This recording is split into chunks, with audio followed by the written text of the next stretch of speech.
So welcome to IL MathCom. As always, we are looking to spread the joy and wonder and beauty of mathematics along with NCTM, ICTM, all the other organizations that we have partnered with in the past. Today we will be talking about choice boards. I and Janine, you want to wave? Hi. Will be your host today. We are both Illinois Math Content Specialists. And I also want to introduce Sue Mainville. Sue, you want to wave? Thank you. Sue is also from our group. She works on both mathematics and assessment at different points in time. So welcome, Sue. Today we will be having Cheryl Beasley kind of introduce, we've been working on choice boards, kind of introducing what student choice can mean and show examples of choice boards and how they can be used in the classroom. So that is what we will be doing. Now I'm going to go ahead and try to share my screen, and we're going to get started. Let me do, can you see, it says thank you. All right. Oh, that's the wrong slideshow. Sorry. Now you can see my babies. Yeah. Let's go 2%. All right. So I will go ahead, I'll be posting a few links into the chat window. If you haven't already found it, a couple things, you can change the view. Right now you're probably seeing the screen share, but you can also hover up at the top and you should be able to find in the more is the chat window. And once I send a message, it'll probably kind of be blinking a little bit. So I just want to let you know that we have a forum that is on our IL MathCom page. If you didn't hear from us from the listserv, we would love for you to join our listserv. We send out weekly messages, including all announcements about this. You can also follow us on Twitter or like our page on Facebook. Any of those things would be great. So I am going to hand it over. Cheryl, do you want to go ahead and take it from here? Sure. And let me know when you want me to switch screens. All right. Thank you so much, Heather. Yeah, so I'm just excited to talk about choice boards and differentiation for our students in the math classroom. And that really is why these choice boards were developed. In all of our classrooms, there's 3 different groups of students that make their way in our rooms, right? And for the most part, 80% of our students, the lesson that the teachers prepare, the practice work that we're going to give, the problems that we present are meeting the needs of 80% of our students, but you have that 10% that's functioning a little below grade level and 10% functioning a little above grade level. So we're always curious as to say, okay, now what do I do? And how do I find time to meet those students' needs? And so we're hoping that these choice boards allow for differentiated activity based on interest and choice. But then we're just also hoping that while it's keeping some of our other students engaged, then I can meet, as the teacher, I can meet in a small group and really deliver that differentiation to the students in a small group, similar ability setting. So yeah, so let's go ahead and click.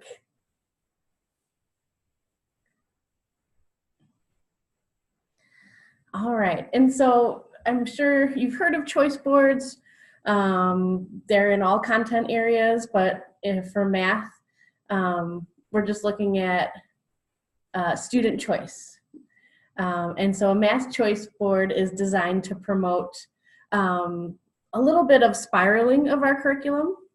It's also a great way to ramp up those prerequisite skills that our students might not come to us with. It's also a good way to introduce an upcoming topic just for some formative assessment to see where they're at.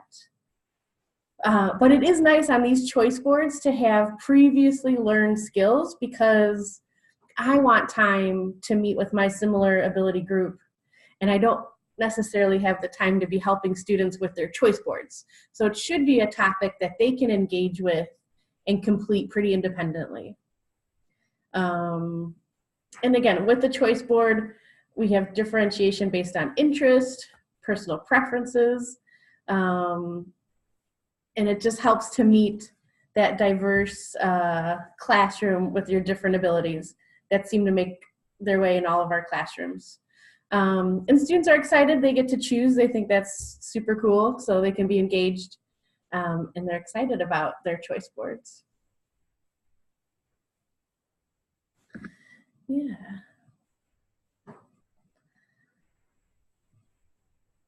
All right. And oh, this is good. So here's an example of one of our third grade choice boards. But at this point, too, I wanted to ask our members that are here today, what are some ideas or ways you think we could use choice boards with students?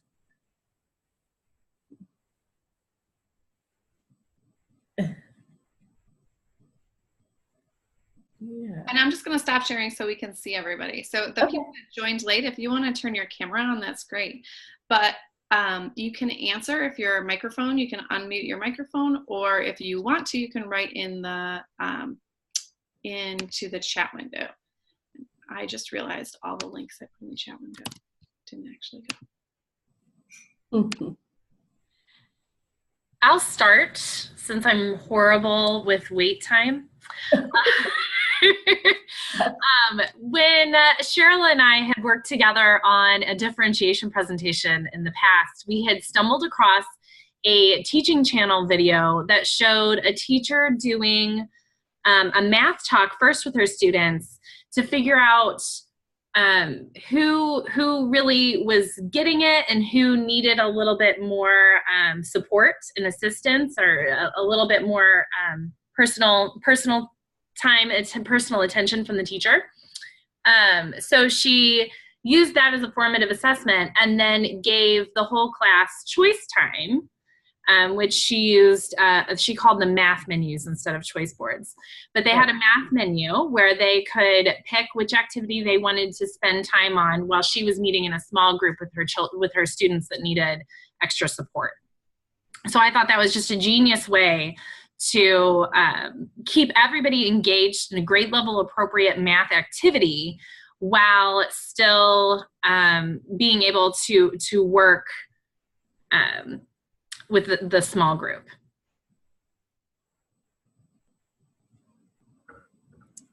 Yeah, I agree. That's a great way to utilize those choice boards. Anyone else? All right, you want me to go back? Sure. Okay. All right. And so this is kind of a... Which side do you want? Sorry, this one? We'll keep looking at this because it's nice we have the example pictured here. And Heather, later, can we go to like the site and showcase our choice boards? Okay, good. So we kind of took the heavy hitter topics for each grade level. So grade 3, you're spending majority of your year on multiplication and division, you know, hoping that our third graders leave with those multiplication and division facts fluently. And so we were cognizant of the topic choice. This could be used at any point in the year. And again, we would ask that students choose a certain number of these tasks. Now it's a choice board, not necessarily a tic-tac-toe, so they don't have to only do 3. There's 9 tasks. You could ask them to complete 6 of the 9. But really there's no right or wrong way to use this board. And again, I don't know if we have anyone that would want to chat or comment in, but you know, depending on what you need this for and how long you need it to last, even how to grade it or assess it, all of that can be up to the teacher. And Heather, feel free to jump in regarding those things, because we did talk about that. Should we assign point values? And we kind of said, it's really teacher's choice, right? Yes. How we use these. The intent is for these to be grade level aligned and content standard aligned.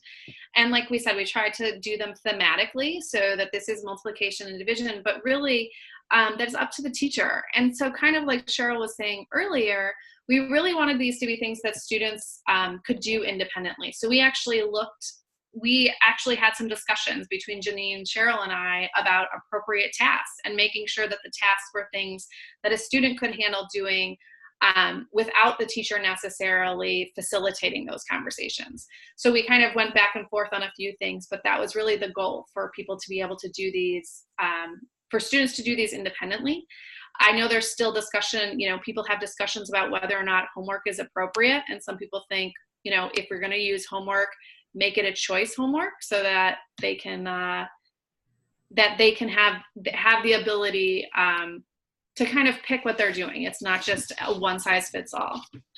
Polly wrote, when we created choice boards per unit, we even had a menu for students who needed above grade level work and students who needed reinforcing level work. Great.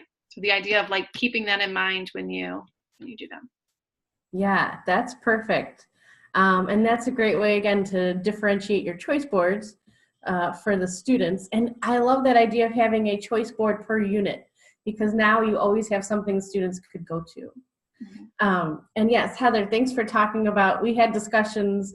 Teachers were really trying to make this classroom friendly.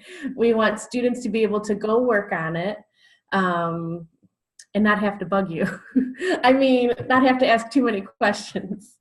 And the other thing we tried to cut down is like the lack of prep on all of this. I don't want you cutting out 50 pennies to do one of these task board choices. So we tried to have, if there's a handout that goes with it, we have it right below the choice board. If you just hit print, and you'll have everything that you should need. So hopefully there's not too much extra prep. We were really cognizant of that. Like, we want this, you could print it out and use it tomorrow is what we're hoping. Yeah. And again, we really are leaving this open for educators to use their professional choice. How do they want to use this? We can use it for differentiation. Students work on the choice boards while the teacher is meeting in similar abilities small group instruction. We put it in a Google Doc so it can be downloaded and edited, so you could either create your own, switch out some tasks if there's a task that's not fitting, or at least now too you have a nice template to continue making your own choice boards. And again, student choice, when you give them a choice, it allows for some motivation. Instead of being told what they have to do, they get to choose. That just feels better, for whatever reason. Yeah, and like she said, we did choose to allow these to be edited. So most of these are cited that they are sources from other places that have, the open sourcing material, or we have permission from the terms of use, but just something to kind of think about for that. Janine, you want to take this? Sure. So a big focus for us at the state level is equity and access in education. So how do these choice boards address our goals for equity and access with our students? Do you guys have any thoughts on that?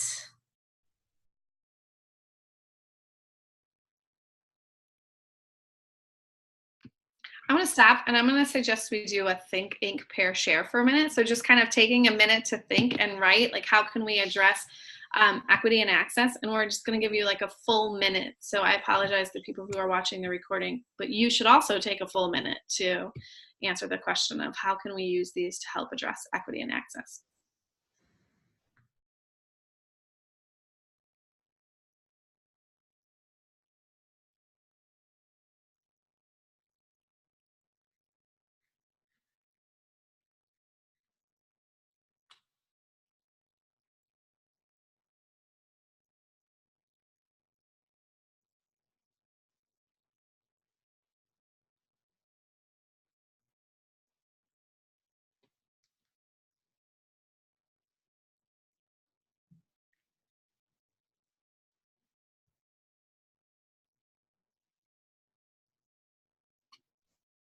And then if you want to share them with us, or if you want to type in the chat window, think about some ways or things that we could change to make it more appropriate for that use. I think one nice thing with a choice board too is you've got different levels of expectations. And sometimes we think, well, they're a struggling learner, so they can't do this, or I won't expect them to do it, but they might say, oh, I'd like, this looks interesting to me, and it might actually, you might find out they can do more than you thought they could.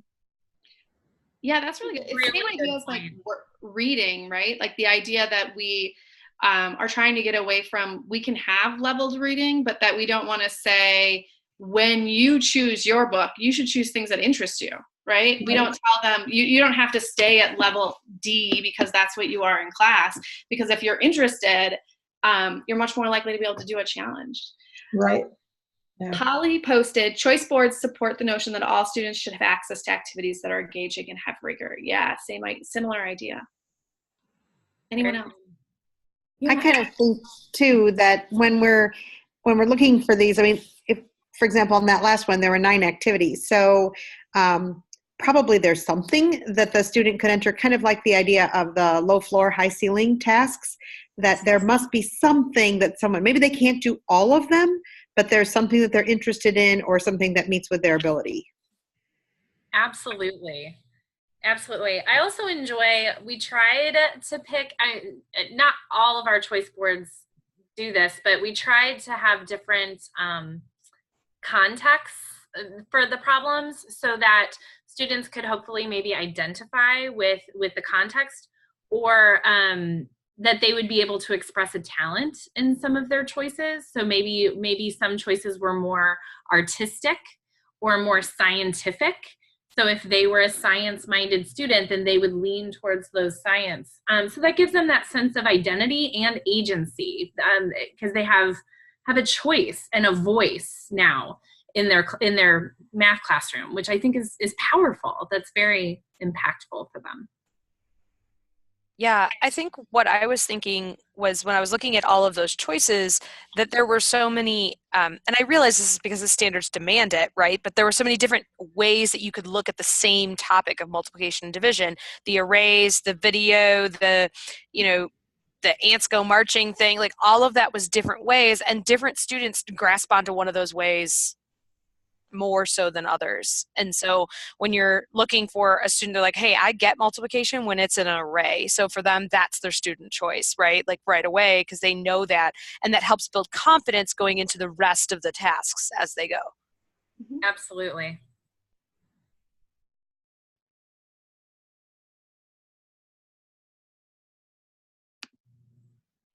Good. Let's go back then, and we're going to look at some choice boards. So there are the ones, grades 2 through 7. These are the ones that Cheryl helped us compile.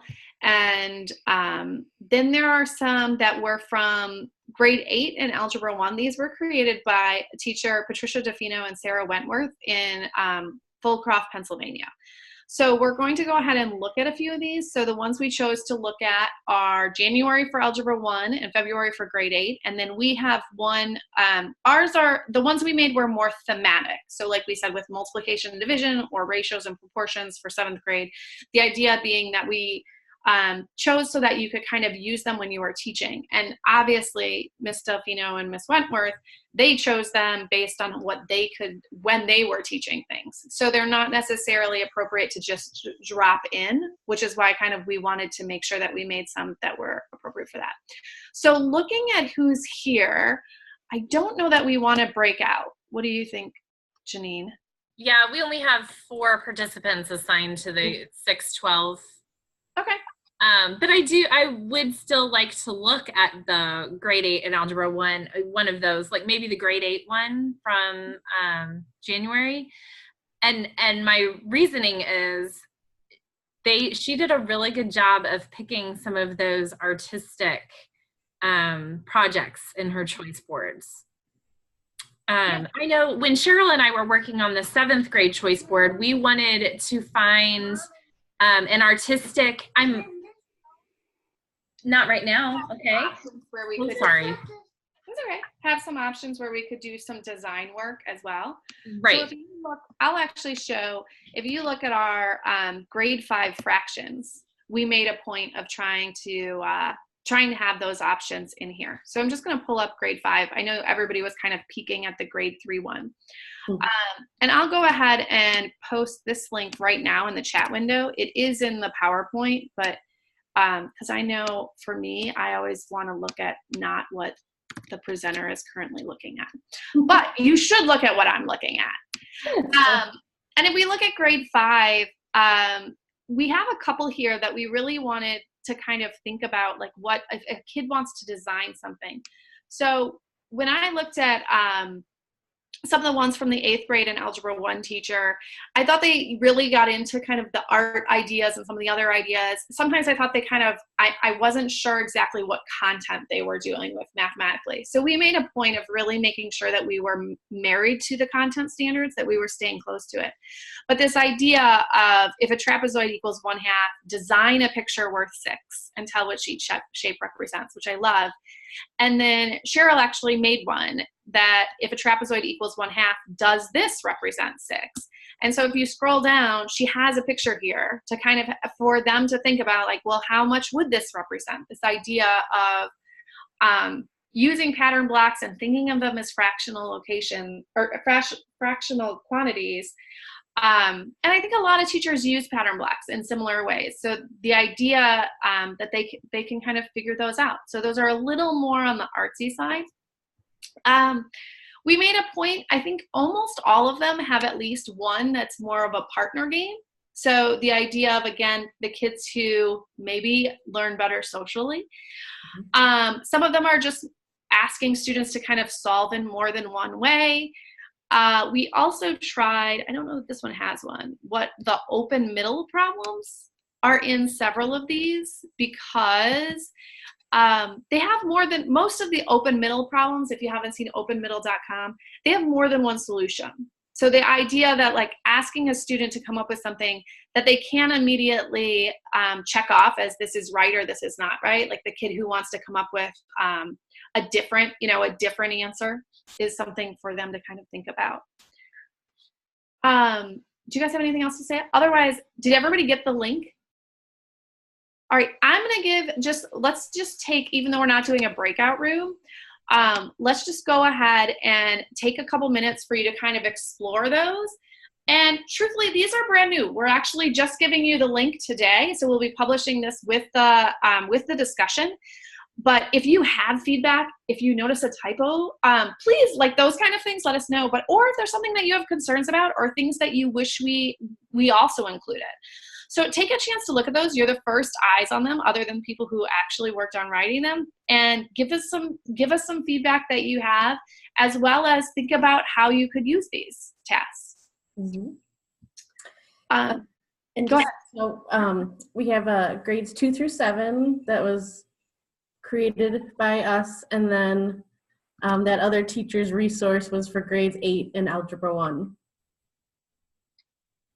Yeah, Patricia said, I appreciate the links in each task. And we actually did try to kind of, if you've ever seen Janine or I, or probably Cheryl, truthfully talk, so many of these things are linked to resources that we keep using. And sometimes it's nice to give people like a heads up, like, hey, we talk about illustrative math, but here, let me give you an example. And then while you're there, if you want to search around and find something else, that would be great too.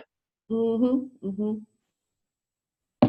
So I will just let you, I'm going to mute myself and let you go ahead and look at those for a couple minutes.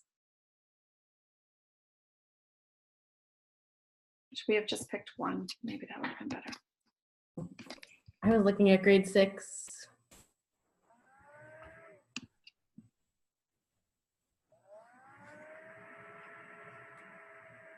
Amber's looking at 4, 5, and 7. You're very fast. Yeah, I looked at 4. Yeah. Great. Was there anything you noticed that you liked about them, Amber or Sue? I like the variety and a lot of good ideas, a lot of hands-on stuff. Some of the questions that we're wondering about is, where do you see these fitting into your instruction? Mm-hmm. Where are you going to find the time to use them? And how are you going to use them? And then what are some sources that maybe you would have included if you were filling in a template for your class? What would be some of your favorite resources to tap into for that? And we focus. What was that? We should stop and let them answer those 2 questions. Okay. I wonder if we could add QR codes to choice boards that would lead students to interactive sites. Oh, that's a great idea. That is. Oh, and also having that technology as one of the choices too for your techie kids, right? That's a great idea. I know, I just wrote it down.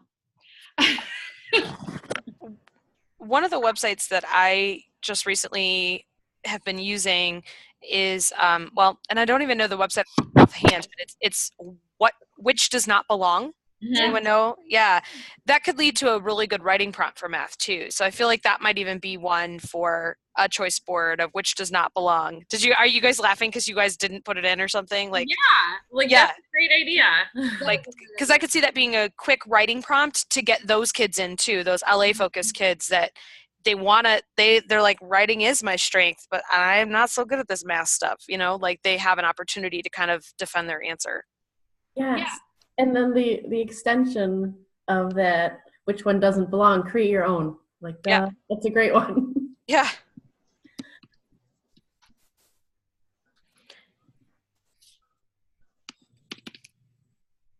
I'm sorry. I realized I was writing these notes and I'm like, I should be writing these in the forum so that people can see them later. The other site that I use a lot that I feel like could morph into a choice board is Estimation 180. If you're familiar with Estimation 180, because you'd have to like prep it a little bit, which doesn't really fit kind of with this idea, right? But Estimation 180, using that picture idea, how do you know how big it is? And then again, that could be the writing prompt, or that could be, you could figure out another way that they could express that.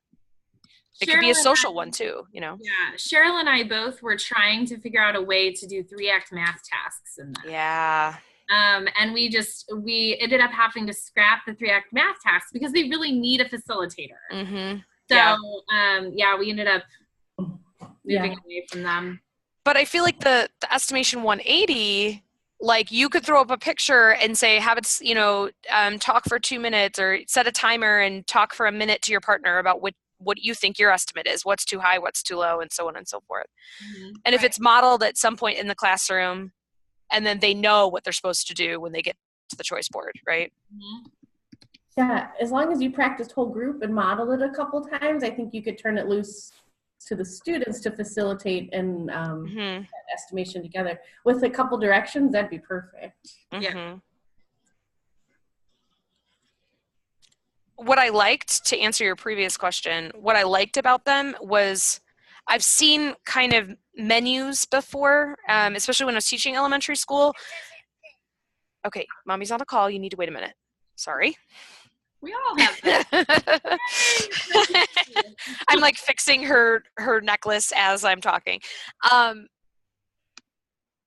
I forgot what I was saying. What I liked was, I've seen kind of menus before, but they were basically just choose a worksheet that you were going to do, and here's 10 problems. What I liked about these choice boards is that a lot of them were focused on a task or a visual or a way to represent the math differently, not just, let's pick a worksheet to work on. Because I could have put 8 piles out and said, here, choose whichever one you want. Right. But no kid ever said, I remember that one time in Mrs. So-and-so's class when we did that awesome worksheet. Yeah, they don't remember those activities, right? I looked at the 8th grade and Algebra 1 groups, and it never occurred to me. I have done student choice, not in this format where I give them like, a choice of 1 or 2 things. You do this one or that one or whatever, not in this great a number, but it never occurred to me until I saw those. Like, mine are always like unit based. So if I'm doing systems of equations, all of my choices are different things they could do with systems of equations. Mm-hmm. So definitely unit based. But with those being month based, I was very curious as to, was it related to her scope and sequence or whatever? And it wasn't. It was, mixed bag. So do something. And like February, there was something about groundhog, which would be, of course, unique to February. But also they choose based on the content that we are doing, not based on exponents or based on whatever the content is that they're studying, they get to even pick that. So I thought that was really exciting. I mean, I'm excited. They must be excited. Mm-hmm.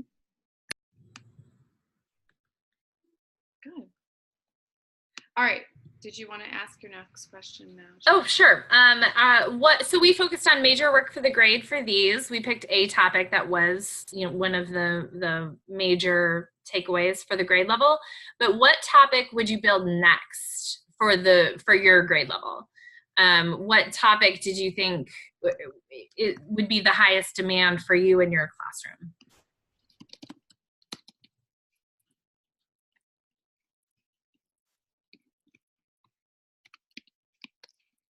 I don't know. I feel like if you teach grades 3, 4, 5, or 6, you're going to say fractions. Right.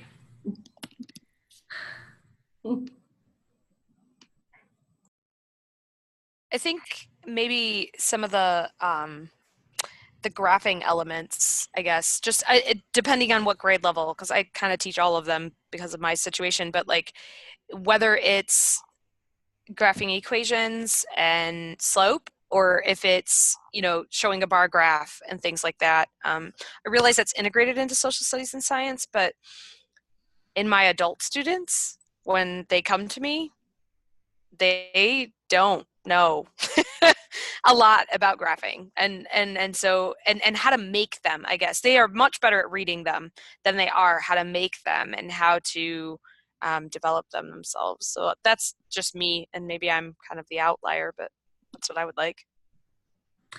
No, I remember Cheryl and I having a conversation about that, about trying to have one choice per board that was data related, like some kind of data collection and graphing, or the analyzing data. Yeah, that'd be great for a written response too.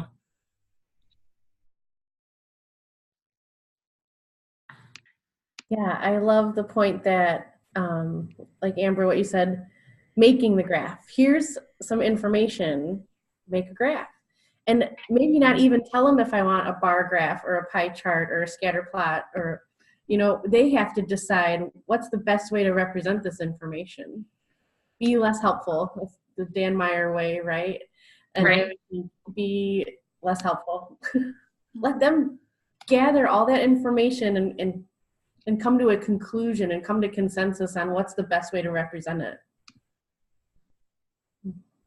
I like the idea of putting a data or some sort of a probability or something along that line in each one. We have found in our district that that's such a weak area across the board. And I think one reason is because in so many scope and sequences, it's the last unit that you do in the year, and we run out of time too often. So by the time they get to junior high or high school, it's been a series of years that they have run out of time and they're weak in that area. So I think that would be a great idea.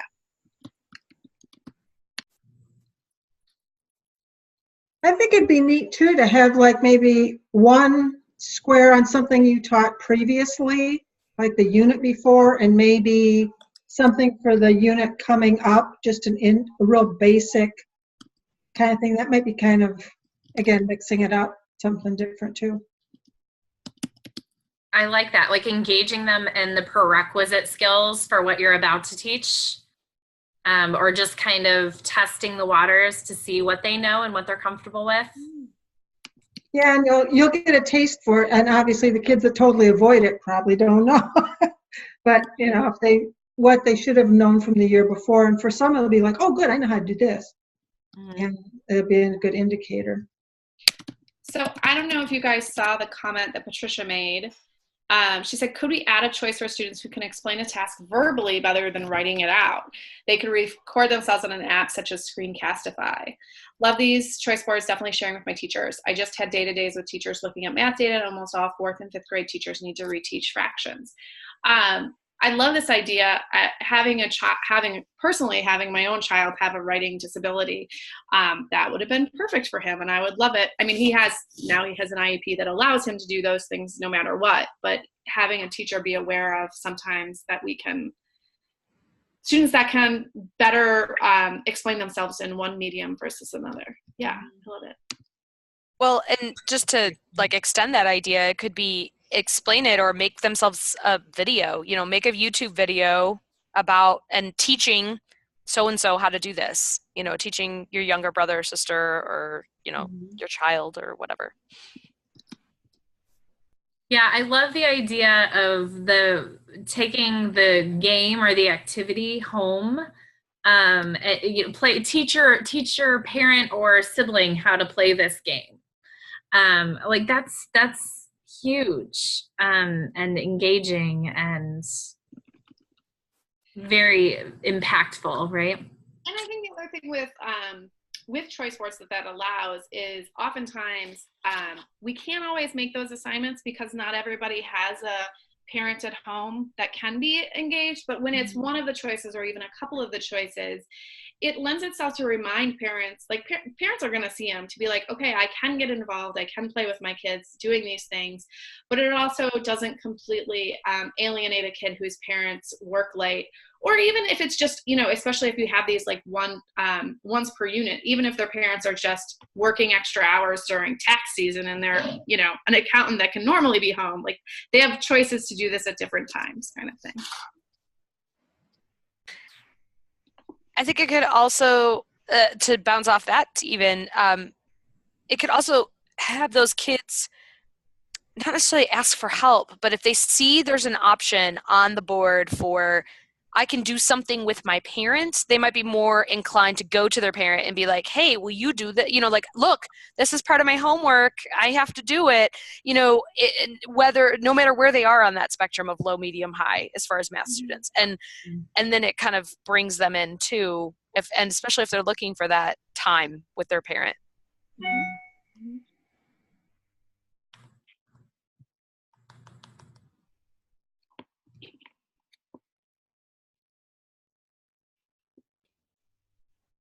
Janine, earlier you asked about, is there anything like missing from the boards? And the one thing that now granted, I did not look at a lot of the algebra boards, so maybe Kathy, you have some input on this, but because I think you did. There's coming down the pipeline is the context of workplace, right? And real world like application. And so just as those high school boards come out and as those high school boards are coming, you know, things that are either workplace oriented or promote those social skills, go down those. I find it so hard within what I do to make the math relevant to my adult students. And I feel like kids have a little more flexibility with that because they just kind of go with the flow sometimes. They don't push back too much. But for instance, I was teaching fractions to adult students this morning, and we're talking about it. The answer was something like, I don't know, 5 6/24 as in inches. And I was like, well, you're not going to see 5 6/24 too often in inches. But, you know, that was the answer. And they're looking at me and I'm going, okay, guys, most of the time in life, you're going to be working with halves, thirds, eighths, maybe 16ths, you know. But when you get to 5/24, that's not going to be the case in inches. And so just kind of having that detailed eye of like, is this problem relevant? And does it actually make sense? Because sometimes we get into the thick of fractions or algebra and it just doesn't even make sense. I am sending you a message right now, Amber, about our transitional math resources that are being published in June. You're going to be very interested in those because they have that strong career connection. And they're just some great tasks that would be relevant for your student population. Yeah, Polly just posted, I think it might be important to build in a conversation around utilizing choice boards in a way that provides access for all students and not just activities for the kids who finish their work fast. I think that's a really good point to make. I think like most of the things we were talking about, where if we wanted them to work from home, or like Cheryl, you said, when we're trying to do stations with students that they can be working on this, how else do you guys see this happening? I mean, there definitely are there is that challenge of like, what do you do with kids that work fast, but how do you get all students to engage in this, and that's not necessarily the point of this.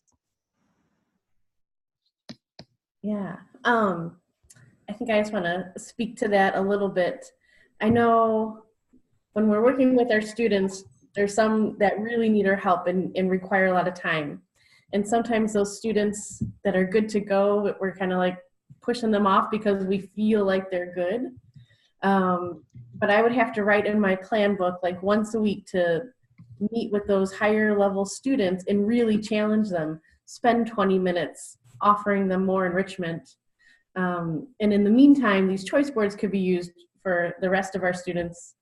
But those challenge kids, those higher level kids might need something in addition to a choice board, but just for them. So some of them will do something else or a challenge, but not all of them. But with these choice boards, we're hoping all students in the classroom can enter in and engage with the tasks in the choice board. You know, I think too, along that line, I think it's really good for us to be able to see our students working on various types of problems like this in our classroom. When they do their homework, we as teachers don't often know who's doing the work with them or for them, or if they're copying or not. And kids are, especially as you get up into the upper grades, they're really crafty at making us think that they're doing them. But it's kind of like in the English classroom where you want to have the kids actually writing in class so that we know it's them, not mom or dad or brother or sister or whatever. I think we need to see them doing it in class too and hear them and give us a better idea exactly where they are in their thinking when they're solving these. So while nobody, you know, hates to give up instructional time, I think this would be really valuable use of that instructional time. Mm-hmm. Yeah, you could have the kids bring one of the choice boards things they did to you in groups and show me what you did, explain to me what you did, even 5-10 minutes, and then you're getting feedback from them. Mm-hmm. That might be a quick, easy, talk to all kids kind of thing. Yeah. All right, as we look to these, if you can keep giving us feedback, that's great. We're going to look at the possibility of, we want to use these as examples for people to be able to create their own. We'd like to also potentially create more for teachers to use without necessarily creating, without having to spend the time there to create their own. If you have any tasks or ideas or things that you want to share, or if you make a choice board and want to share it with us, feel free to email Janine or I, and we will certainly look it over and see if we can include it with the rest of our information. But I think we are going to go ahead. Cheryl or Janine, did you guys have anything else to add? Otherwise, we could probably I think end a few minutes early since we had a little smaller group. Cheryl, do you have anything else to add? No, I'm just excited to see how teachers are using this. And of course, we want feedback. The good, the bad, the ugly, we want to fix it and make it better. And we are really cognizant about the busy classroom teachers. So we're hoping these are easy to implement. But yes, we'd love to hear your feedback or share choice boards, and we'll keep sharing these resources with everyone. Great. Janine, anything else? Nope. Just that if you were to send us a choice board that you or your district has created, we are always wanting to highlight some of the awesome things that our teachers and our school districts are doing. So you're going to get credit. You'll get a shout out. And we will celebrate the fact that we have these great things going on in our state. Yeah. All right. Awesome, guys. Have a good night. Thank you.